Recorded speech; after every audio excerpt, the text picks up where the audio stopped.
सभी भक्तजनों को जय श्री कृष्ण। श्री सूत जी कहते हैं, पृथ्वी ने आगे धर्म से कहा, जिनका कृपा कटाक्ष प्राप्त करने के लिए ब्रह्मा आदि देवता भगवान के शरणागत होकर बहुत दिनों तक तपस्या करते रहे, वही लक्ष्मी जी अपने निवास संस्थान कमल वन का परित्याग करके बड़े प्रेम से जिनके चरण कमलों की सुभाग छत्र छाया का सेवन करती है, उन्हीं भगवान के कमल वज्र अंकुश ध्वजा आदि चिन्हों से युक्त श्री चरणों से विभूषित होने के कारण मुझे महान वैभव प्राप्त हुआ था और मेरी तीनों लोकों से बढ़कर शोभा हुई थी।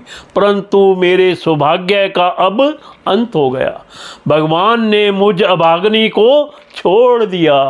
मालूम होता है मुझे अपने सौभाग्य पर गर्व हो गया था, इसीलिए उन्होंने मुझे यह दंड दिया है।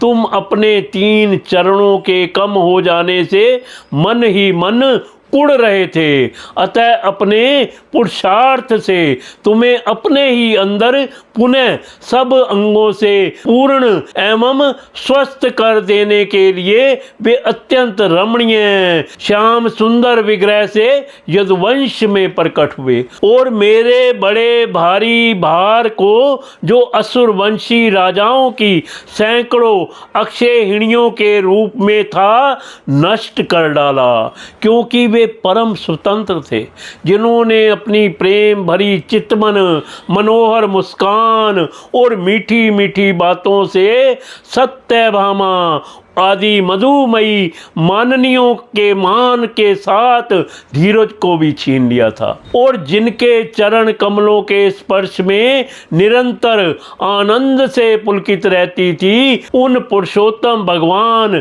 श्री कृष्ण का विरह भला कौन सह सकती है।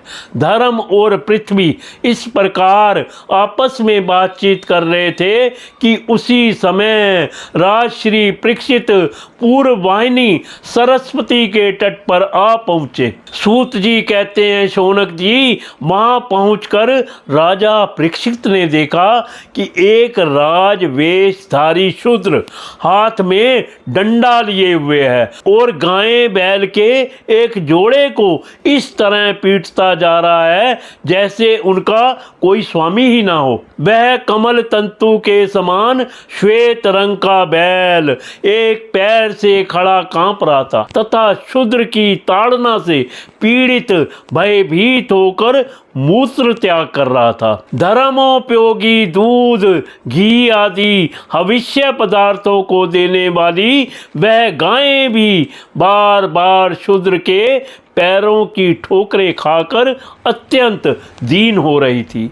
एक तो वह स्वयं ही दुबली पतली थी, दूसरे उसका बछड़ा भी उसके पास नहीं था।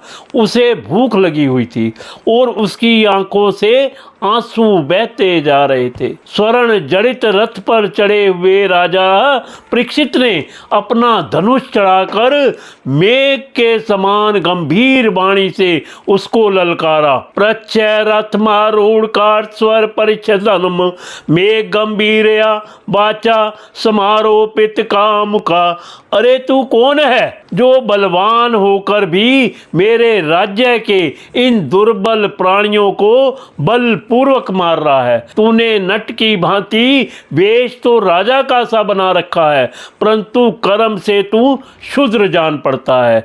हमारे दादा अर्जुन के साथ भगवान श्री कृष्ण के परम धाम पधार जाने पर इस प्रकार निर्जन स्थान में निरपराधों पर प्रहार करने वाला तू अपराधी है, अतः वध के योग्य है। उन्होंने धर्म से पूछा, कमल नाल के समान आपका श्वेत वर्ण है, 3 पैर ना होने पर भी आप एक ही पैर से चलते फिरते हैं।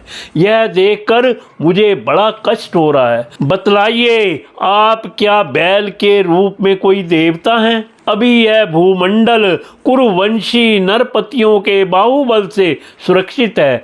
इसमें आपके सिवा और किसी भी प्राणी की आंखों से शोक के आंसू बहते मैंने नहीं देखे। धेनु पुत्र, अब आप शोक ना करें, इस शूद्र से निर्भय हो जाएं। गौ माता, मैं दुष्टों को दंड देने वाला हूं, अब आप रोएं नहीं। आपका कल्याण हो देवी। जिस राजा के राज्य में दुष्टों के उपद्रव से सारी प्रजा त्रस्त रहती है, उस मत वाले राजा की कीर्ति, आयु, ऐश्वर्य और परलोक नष्ट हो जाते हैं। राजाओं का परम धर्म यही है कि वे दुखियों का दुख दूर करे। यह महादुष्ट और प्राणियों को पीड़ित करने वाला है, अतः मैं अभी इसे मार डालूंगा। सुरभि नंदन, आप तो 4 पैर वाले जीव हैं, आपके 3 पैर किसने काट डाले? श्री कृष्ण के अनुयायी